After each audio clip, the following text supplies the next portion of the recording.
কি সমস্যা বলুন? মন যে করে ওর ওরু। এটা আবার কি সমস্যা? আরে আপনি? ডক্টরের কাছে পেশেন্ট আসবে, এটা তো খুবই স্বাভাবিক ব্যাপার।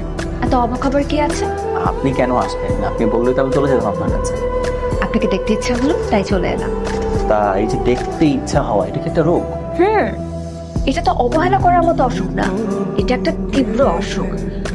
যার এই অসুখটা হয় সে একমাত্র জানে এটা কত জটিল অসুখ। আমাকে একটু সময় দিন, আমার হাতে বিভিন্ন রোগী আছে, তাদেরকে দেখি, তারপর আমি আপনাকে প্রেসক্রাইব করছি। ওকে, বাট ডিয়ার ডক্টর, পেশেন্ট কিন্তু ইমার্জেন্সি। মানুষ মেয়েরা ফেলাইছো দুয়েরটা এদিকে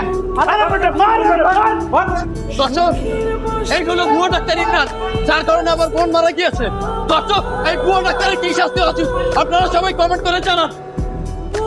বিশ্বাস করো বাবা, আমি ওগুলো কিচ্ছু করি নাই। বিশ্বাস করো মা, আমি কিচ্ছু করি নাই। আমাকে বাঁচাও বাবা। আমরা জানি তোর প্রতি